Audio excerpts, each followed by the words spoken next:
have voted unanimously the NHIF Amendment Bill 2021, making several amendments to the bill which seeks to amend, or rather to make compulsory for every Kenyan aged 18 and above to contribute to be a member of the National Hospital Insurance Fund (NHIF).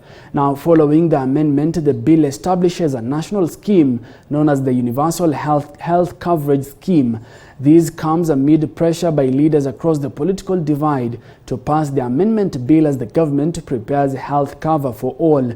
However, the legislators have proposed a fine of at least 1 million shillings for false NHIF statements and impersonation in a bid to curb fraudulent activities that have crippled the now centralized healthcare system. As many as of that opinion say aye. The National Assembly on Tuesday voted to make radical changes to the National Hospital Insurance Fund (NHIF), having shelved the government-sponsored bill for close to 4 years since it was tabled in the National Assembly. In paragraph A, by deleting the bill proposed a mandatory monthly contribution of 500 shillings for every Kenyan above the age of 18 years, a proposal that the House members sought to replace with different rates for different people, according to their employment status. The attempts to reduce the premium from 500 shillings to 300 shillings failed, instead opting for the regulator to set the premiums according to the members' employment status. That county rate or that, the employer will then be obligated to top up that so that all people at the base are equalized.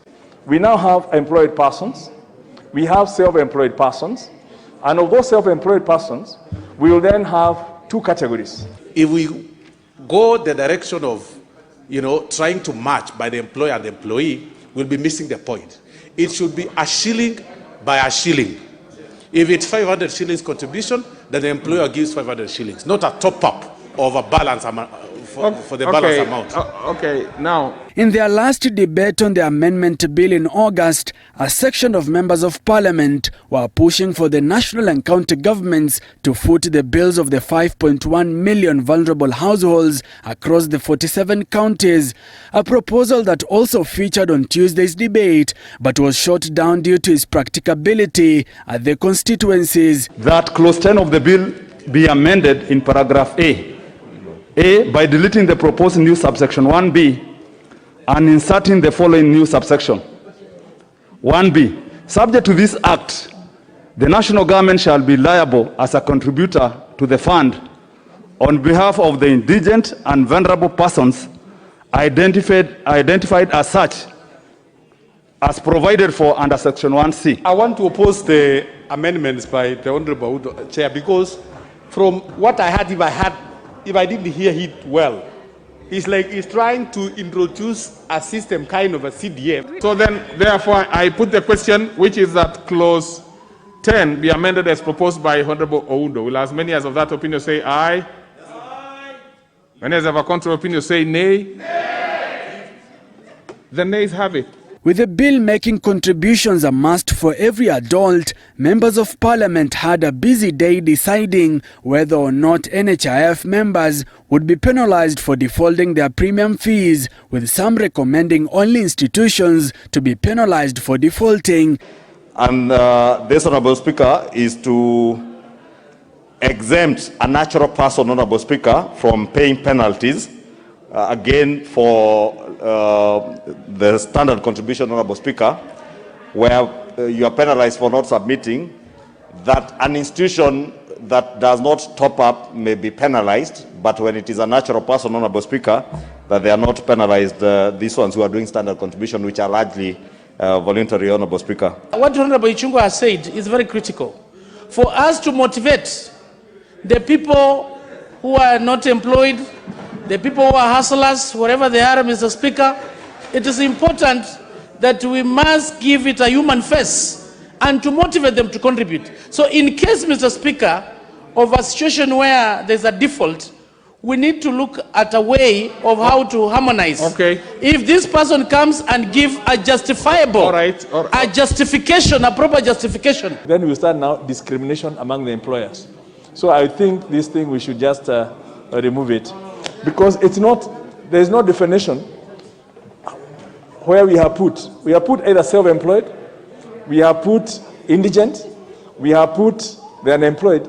We have not defined the contribution by a natural person. In the financial year that ended in June 2020, NHIF collected 59.5 billion shillings from its 8.9 million members, paying out 54.9 billion shillings, an equivalent of 92.2% as claims to members.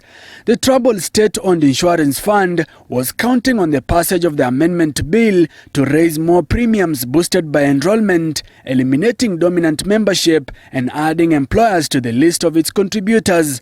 According to official data, over 25.36 million Kenyans are above the age of 18 years, meaning the compulsory contributions would add at least 16.36 million new contributors, nearly tripling NHIF membership. The biggest challenge that the NHIF has faced is fraud.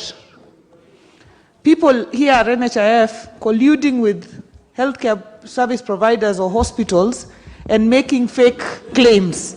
So, Honorable Chair, the idea here is to introduce a centralized healthcare management system such that if I am treated at a hospital in Homa Bay and I biometrically am, seen, then immediately my record will be reflected in the centralized healthcare management system. And the central system, which is linked to every other health facility in the country, Mr. Speaker, we are going to do away with the fraud, which is massive, and the big losses in NHIF.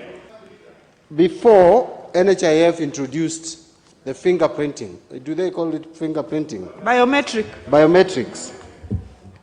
I'm told the fund was really struggling. But in the last 4 months, the fund has been making surpluses. That just demonstrates to you that without controls, we have been losing a lot of money. NHIF has been losing a lot of money to fraudsters. Paragraph B, by deleting the word 10 and substituting therefore with the word 1, the amendment seeks to reduce the penalty for the offences of making false statements or impersonation to 1 million shillings so as to ensure that there is a difference in the penalty prescribed for individuals and for health facilities. The amendment has introduced the capping of treatment for chronic diseases like dialysis, cancer, heart and liver failure, with NHIF intending to cut current rate of 9,500 shillings for dialysis for a week to 6,000 shillings to reduce the budget by 1 billion shillings to about 2.7 billion shillings annually. Say for dialysis, for instance, Honorable Chair, and you Kenyans will bear me witness, only this week we have seen those people who are getting treatment for dialysis expressing their concerns because of the challenges that NHIF has had in covering the benefit for dialysis.